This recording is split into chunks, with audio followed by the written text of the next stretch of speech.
all kinds of people watching this that are long Bitcoin, and there's nobody that's short, and nobody wants their windpipe stepped on. I don't blame them. I don't like people who step on my windpipe. But I would say this, that if the people in this room owned all of the farmland in the United States, and you offered me a 1% interest in it, and you said, for a 1% interest in all the farmland in the United States, pay our group, well, let's see, 10 trillion, pay us this bargain price, $25 billion. I'll write you a check this afternoon, $25 billion, now I own 1% of the farmland. If you tell me you own 1% of the apartment houses in the United States, and you offer me a 1% interest, so I'll have a 1% interest in all the apartment houses in the country, and you want whatever it may be for it, then call it another $25 billion or something. I'll write you a check. It's very simple. Now, if you told me you owned all of the Bitcoin in the world and you offered it to me for $25, I wouldn't take it, because what would I do with it? I have to sell it back to you one way or another. I mean, maybe I have the same people, but it isn't going to do anything. The apartments are going to produce rental, and the farms are going to produce food. And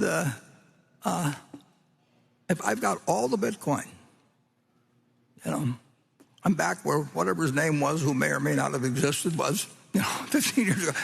If I've got it all, he could create a mystery about it. But everybody knows what I'm like. I mean, so if I'm trying to get rid of it, people will say, well, why should I buy some Bitcoin from you? I mean, why don't you call it Buffett coin? Make your own or something. Do something. But I'm not going to give you anything for it. And you'd be right, incidentally. But that explains the difference between productive assets and something that depends on the next guy paying you more than the last guy got. Now, that's not the world changing doesn't, or new things coming along don't take away the opportunities. What gives you opportunities is other people doing dumb things. And it's that. And I would say that, well, the 58 years we've been running Berkshire, I would say there's been a great increase in the number of people doing dumb things, and they do big dumb things. And the reason they do it to some extent is because they can get money from other people so much easier than when we started. So you could start 10 or 15 dumb insurance companies in the last 10 years, and you could become rich if you were adroit at it, whether the business succeeded or not, and the underwriters got paid. Okay.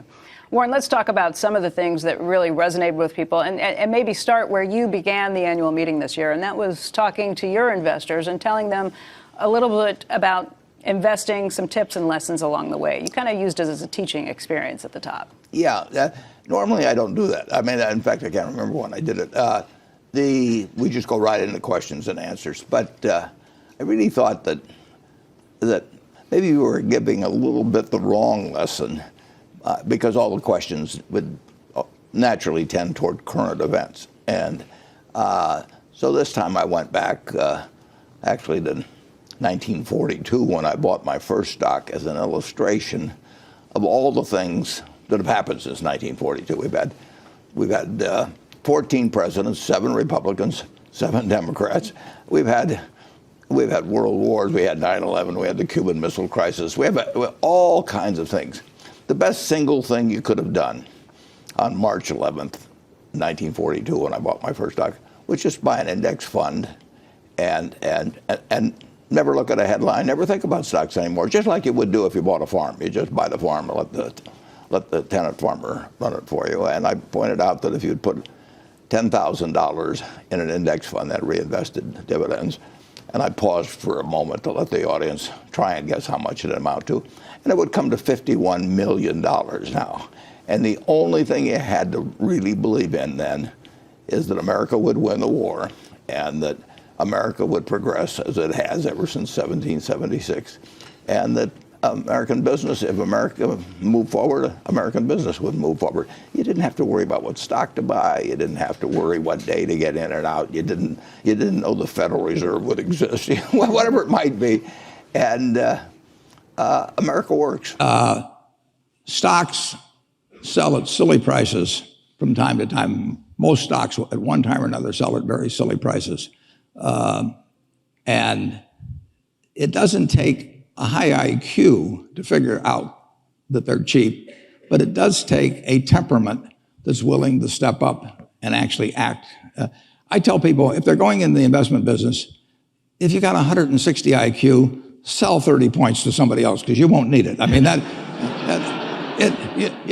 I figured out very early, you don't have to be that smart at this business, which is fortunate, but you do have to have the right temperament. And you have to be able to ignore what other people are saying and simply look at the facts and decide, is this stock which is selling at X worth 2X? And occasionally you'll find things like that. And when you don't find them, you don't do anything. So that's my generalized stock tip, no names.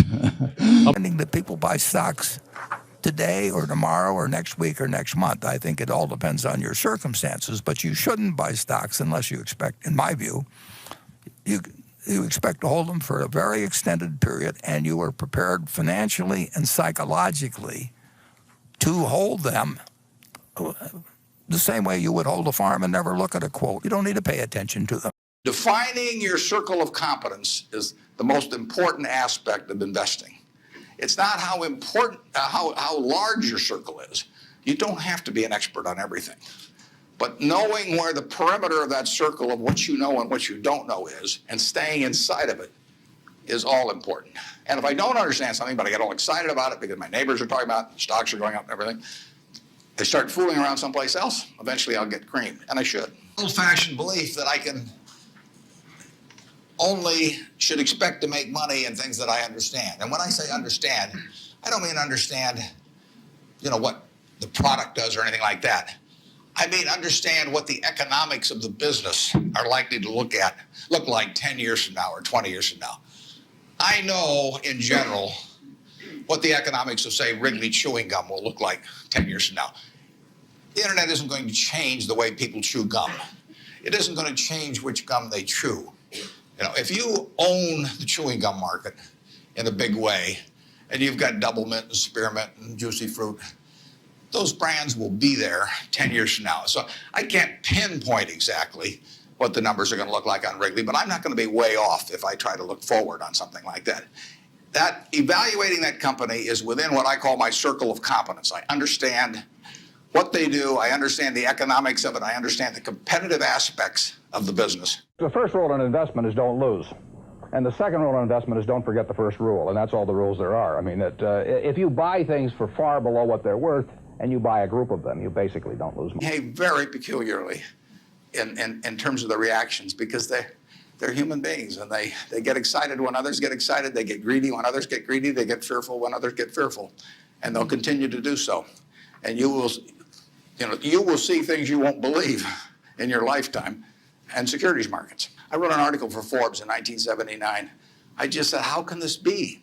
Pension funds in 1970 put 100 and some % of their new money in stock because they were wild about stocks. Then they got a lot cheaper and they put a record low in, 9% of their net new money in 1978 when stocks were way cheaper. Investors behave in very human ways, which is they get very excited during bull markets. And when they look in the rearview mirror and they see a lot of money having been made in the last few years, they plow in and they just push and push and push on prices. And when they look in the rearview mirror and they see no money having been made, they just say, this is a lousy place to be. So they don't care what's going on in the underlying business. And it's astounding, but that makes for huge opportunity. Well, I would use the approach that I think I'm using now of trying to search out businesses where I think they're selling at the lowest price relative to the discounted cash they would produce in the future. But if I were working with a small amount of money, the universe would be huge compared to the universe of possible ideas I work with now. You mentioned that 56 to 69 was the best period. Actually, my best period was before that. It was from right after I met Ben Graham in early 1951. But from the end of 1950 through the next 10 years, actually returns averaged about 50% a year. And I think they were 37 points better than the Dow per year, something like that. But that I was working with a tiny, tiny, tiny amount of money. And so I would pour through volumes of businesses, and I would find one or two that I could put $10,000 into or $15,000 into that were just ridiculous. They were ridiculously cheap. And obviously, as the money increased, the universe of possible ideas started shrinking dramatically. The times were also better for doing it in that time. But I think if you're working with a small amount of money, with exactly the same background that Charlie and I have, and same ideas, same whatever ability we have, I think you can make very significant sums.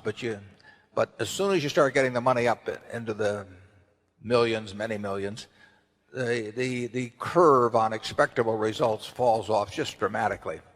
But that's the nature of it. You've got to,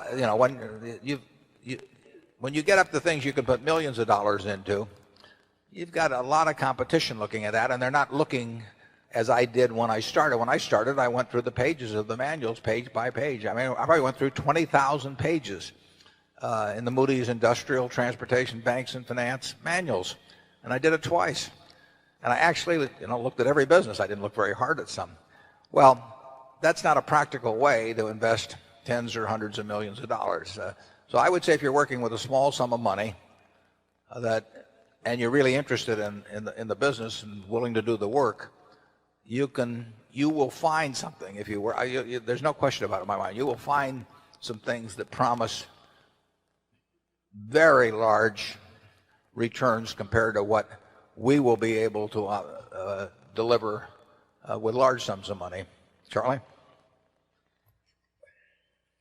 Well, yeah, I think that's right. A brilliant man who can't get any money from other people and is working with a very small sum probably should work in very obscure stocks, searching out unusual, mispriced opportunities. But, that's such a small world. It may be a way for one person to come up, but it's a long slog. As a general matter, as a one piece of specific financial advice, I would say, avoid credit cards. Just forget about them. We're in various businesses that issue credit cards. The American public loves credit cards. But if you start revolving debt on credit cards, you're going to be paying 18 or 20%. And you can't make progress in your financial life going around borrowing money at 18 or 20%.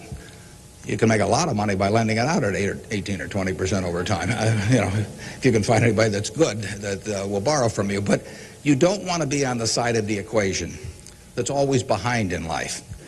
I was lucky. I'd saved about $10,000 by the time I got out of school. That $10,000 was really worth millions I might have earned later on, because after you get a family and everything, the expenses roll in. But those were my tools to work with, but it was only because I was ahead of the game. If you're behind the game by $10,000 at some point and paying 18 or 20% interest on it, you will never, you'll never get out of it. So the trick, I've got a partner that says, all I want to know is where I'm going to die, so I'll never go there.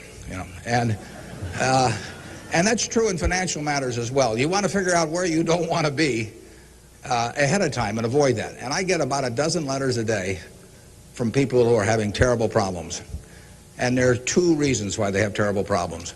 One is a number of them have had health problems of some sort. I mean, they have really been hit by or somebody in their family has been hit by some kind of catastrophic illness. And that is it's a terrible thing to happen to any family. And they run up bills they can't pay. And really only society can solve that one in terms of protecting people against that. That's just plain bad luck. But the other one is from people who run up credit card debt, and they're facing bankruptcy, or they've been through bankruptcy once before, and they owe a whole bunch of money, and they can't even pay the interest, let alone pay any principal. And half of my letters come from people like that, and that problem is avoidable. Catastrophic illness is not, but credit card debt is something you bring on yourself, and it's way better, it's way easier to stay out of trouble than to get out of trouble financially. And I will guarantee you, if you run a big credit card debt, you will be in trouble probably the rest of your life in terms of your financial situation. On the other hand, if you get ahead of the game, even it's on a very modest scale, so that money is coming in from investing, and people owe you money, or equities owe you ownership, you'll be way ahead of the game compared to paying it, always paying your creditors every month. So my advice to you is, if you can't pay for it, don't buy it, and get yourself in a position where you can pay for anything. And then we'll be glad to see you at Borsheim's or the Nebraska Furniture Mart.